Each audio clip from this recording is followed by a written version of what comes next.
ব্রেইনের মধ্যে দুই রকমের নিউরন আছে। কয় রকমের? দুই রকম। আমার এটা ডান হাত না, এটা কি হাত? এরকম দুই রকমের নিউরন আছে। এক রকমের নিউরন আমি যদি ভালো চিন্তা করি সেটাতে সে হেল্প করবে, শুনতেছি।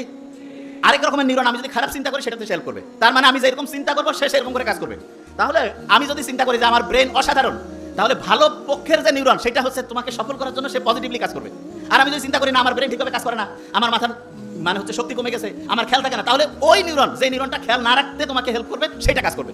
তাহলে আল্লাহ যে সবসময় ইসলাম যে বলছে যে তুমি সবসময় ভালো চিন্তা করো, ভালো কথা বলো, ভালো উপদেশ দাও, এইটাতে আমাদের কি পজিটিভ ভালো কাজ করে সেই নিউরনগুলো কাজ করে না খারাপ কাজ করে? সেটা কোনটা?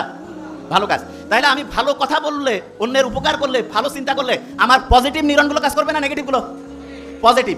একজন যে অসাধারণ হয় তার কি নেগেটিভ নিউরন কাজ করে না পজিটিভ? পজিটিভ। আচ্ছা, এবার এই যে ঈদের সময় মানুষ লঞ্চে করে যায় না বাড়ি ঈদের সময়, তা আগে তো ঈদের সময় দেখা যাইতো লঞ্চ এত বেশি জ্যাম প্যাক থাকতো যে মানুষজন হচ্ছে যে মানে জায়গায় পাইতো না।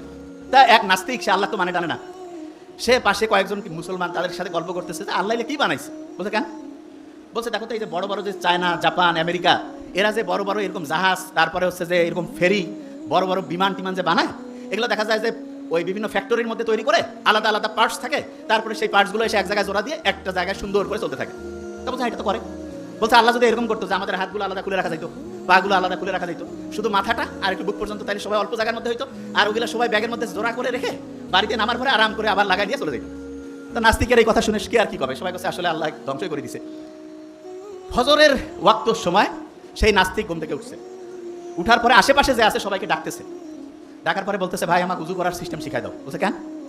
কয় ভাই আমি যা করছি জীবনে বড় ভুল করছি, এখন আমাকে ঠিক হওয়া লাগবে। কেন, কি হয়েছে? বলছে গতকালকে আমি বললাম যে আল্লাহ যদি এরকম প্রত্যেকটা হাত পা আমার আলাদা আলাদা করে ছোট ছোট করে ওই যে বড় গাড়ির যেমন স্ক্রু আলাদা করে খুলে খুলে ব্যাগের মধ্যে রাখা যায়, সেই সিস্টেম যদি আল্লাহ করতো, আর আমিও তো নিশ্চয়ই তাহলে ব্যাগের মধ্যে ওইটা রাখতাম। তা ব্যাগেরটা গতকাল যে ব্যাগের মধ্যে আমি আমার হচ্ছে টাকা পয়সা আর কাপড় চোপড় রাখছি, ওই ব্যাগটা হারাই গেছে। যদি আমার ওই হাত পা ওই ব্যাগের মধ্যে রাখতাম তাহলে এটা তো নাই হয়ে যেত, আমি বাড়ি যাইতাম কেমন করে? বলছে আমি ভাই যা করছি ভুল করছি, নামাজ পড়বো, আল্লাহকে এখন থেকে ডাকবো। দেখেন একটা জিনিস, আল্লাহ কত সাইন্টিফিক, দেখেন আল্লাহ কীরকম সাইন্টিফিক, শুনলে অবাক হবেন। আমাদের একজনের হাত, একজনের পা, একজনের চোখ, কান আপনি চাইলেই কেটে আরেকজনকে লাগাই দিতে পারবেন না, যে এটা আবার কেমন কথা? হ্যাঁ, আপনি চিন্তা করেন তো, এই যে কালা জাহাঙ্গীর, পিস্তল, রাইফেল, কত নামে অনেকজনকে পাওয়া যায় না? কারো হাত কেটে যদি আরেকজনের হাতে লাগাই দিলে যদি সে লোকটা বাঁচত, যেরকম শয়তানি সরকার থাকে বিভিন্ন সময় দেশে, এদের যাদের হাত পার দরকার হয় সবাইকে নিয়ে যায়, বিশেষ করে মাদ্রাসার স্টুডেন্ট তো খুব পছন্দ ওদের, নিয়ে যায় হাতটা কাটিয়ে আরেকজনের লাগাই দিত, ঠিক না?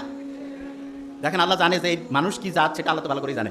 এই জন্য আল্লাহ এমন সিস্টেম করছে, হ্যাঁ আপনার হাত পা চোখ শরীরের বিভিন্ন অংশ ট্রান্সফার করা যাবে, ট্রান্সপ্লান্ট করা